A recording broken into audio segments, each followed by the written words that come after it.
یہ نبیوں والی جو اخلاق نبوت ہے نا، اللہ تعالیٰ نے اس کا کچھ حصہ مجھے دیا ہے۔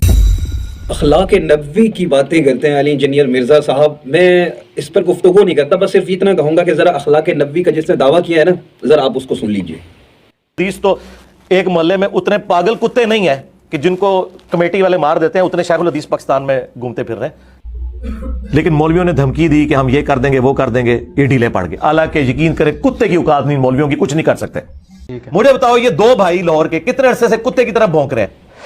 میرے خیال میں علی انجینئر مرزا کا یہ لینگویج اگر سننے کے بعد بھی کوئی یہ کہے کہ انجینئر مرزا صاحب بڑا اچھا کام کر رہے ہیں، جی علی انجینئر مرزا صاحب یونٹی کی بات کرتے ہیں، بڑی اچھی بات کرتے ہیں، اتفاق اتحاد کی بات کرتے ہیں، ذرا لینگویج سنیے، اور یہ دین سکھا رہے ہیں، اور یہ بندہ کہہ رہا ہے مجھے اخلاق نبوی میں سے حصہ ملا ہے۔ کس طرح کی بازاری لینگویج ایک شخص استعمال کرتا ہے، اور کس کے بارے میں؟ شیخ الحدیث، پتہ بھی ہے اس کو کہ کس کو کہتے ہیں؟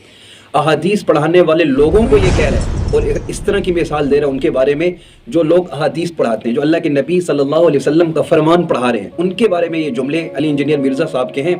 علماء کے بارے میں علی انجینئر مرزا صاحب کے یہ جملے ہیں، العلماء ورثۃ الانبیاء۔ ہم نے نہیں کہا، اللہ کے نبی صلی اللہ علیہ وسلم نے فرمایا کہ علماء میرے وارث ہیں، جو اللہ کے نبی صلی اللہ علیہ وسلم کے وارث ہیں دین کے، ان کے بارے میں علی انجینئر مرزا صاحب کی زبان کیا ہے وہ آپ سنتے جائیے، اور پھر آپ خود فیصلہ کیجئے گا کہ اتنے پاگل کتے نہیں ہیں کہ جن کو کمیٹی والے مار دیتے ہیں، اتنے شیخ الحدیث پاکستان میں گھومتے پھر رہے ہیں۔ حالانکہ یقین کرے کتے کی اوقات نہیں مولویوں کی، کچھ نہیں کر سکتے۔